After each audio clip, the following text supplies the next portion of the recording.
January 18, 1871. Versailles Palace, Hall of Mirrors.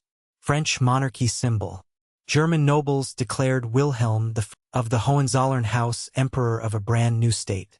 Prussia's PM, Otto von Bismarck, became its first imperial chancellor. He united Germany, broken for ages by iron and blood. Prussia, Bismarck, and King Wilhelm I finally solved the 19th-century German puzzle. Prussia became the heart of the new German Empire.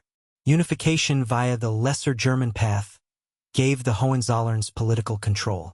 Victorious wars brought them lands from Denmark and sealed France's defeat. France became a republic. The Austrian Habsburgs, with their greater German dreams, failed. After 1867, their diverse empire became Austro-Hungarian, a giant with weak foundations. The Franco-Prussian War climaxed it. France lost Alsace-Lorraine and recognized Wilhelm I as emperor. Later, Alsace-Lorraine annexation was called Bismarck's biggest blunder. Generals and public pushed for it, but it made France a permanent enemy. Historian Theodore Zeldin on Franco-German relations. Revenge and Alsace-Lorraine recovery became France's top goal for 40 years. Germany becoming France's enemy shaped global politics. Berlin's Victory Column, built 1873, honored 3 wars: German, Danish, Austro-Prussian, and Franco-Prussian. It symbolized the empire's might, with Victoria on top. Berliners still call it Golden Elsa. It's the original 1873 statue, restored many times since. We showed how Chancellor.ai speeds up our work. But honestly, it's useful for anyone, no matter what you do. It's your all-in-one text hub. ChatGPT, Claude, Gemini, GRC, DeepSeek. RouteLM picks the best AI for your prompt. Think of it as a creative lab too. Need a realistic video or stunning image? Access Sora, Kling, Luma, Flux, and more. We use them to create visuals that are impossible to film. For students and pros, AI PowerPoint generation. It builds your presentation structure and design, so you can focus on your message. Want your own website or app? Abacus AI Deep Agent builds them for you. It handles coding even if you don't know how. Previously, you'd need separate tools for video, design, and development. Now it's all here for just $10 per month. Check it out at ChatLM, abacus.ai, or use the link below. Otto von Bismarck led for nearly 20 years. He played complex diplomatic chess masterfully. His goal: isolate France, keep Russia friendly, prevent war. Realpolitik and no expansion were key tactics. Bismarck felt Germany didn't need more land. He focused on stability and the economy.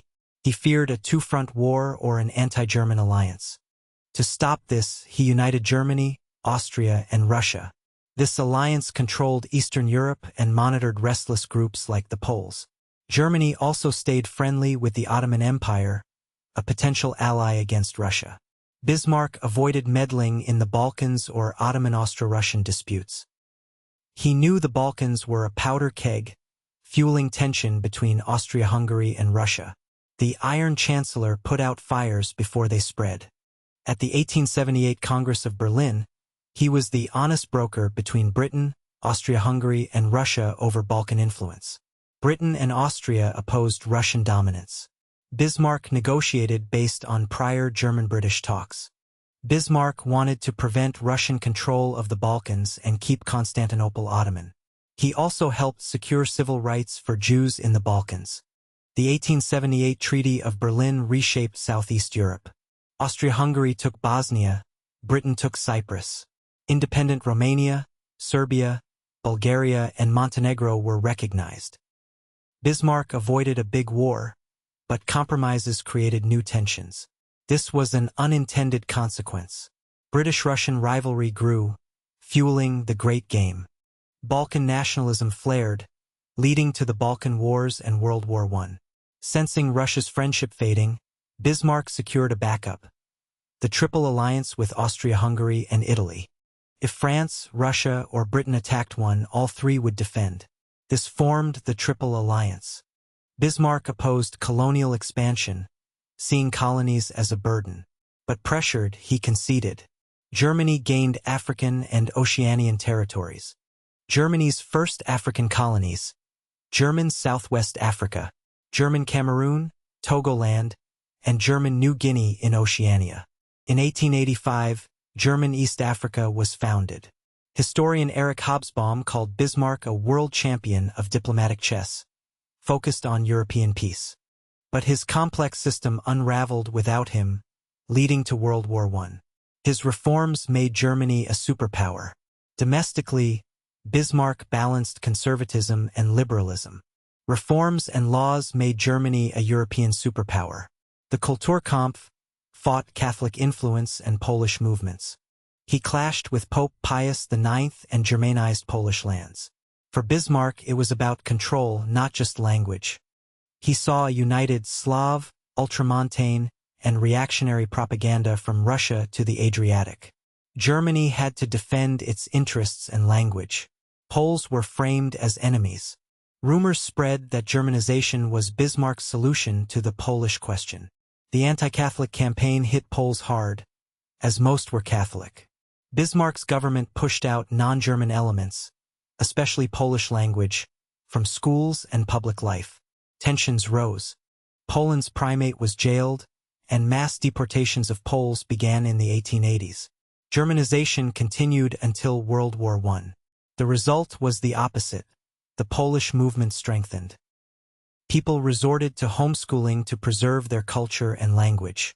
The conflict with the Catholic Church escalated in 1872 with the expulsion of Jesuits. The papacy was weak, having lost its territories to Italy. The Pope was essentially a prisoner in the Vatican.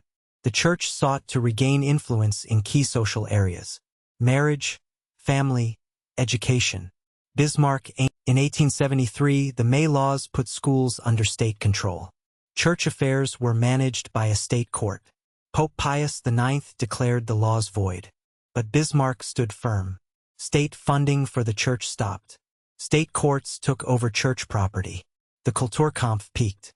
The turning point came after Pius IX died in 1878. Bismarck was shifting towards conservatism. He quickly found common ground with the new Pope Leo XIII. The conflict eased. 1878, the year of the three emperors. It changed German history. The German Empire's emperor died. His son, Frederick III, ruled only 99 days due to illness.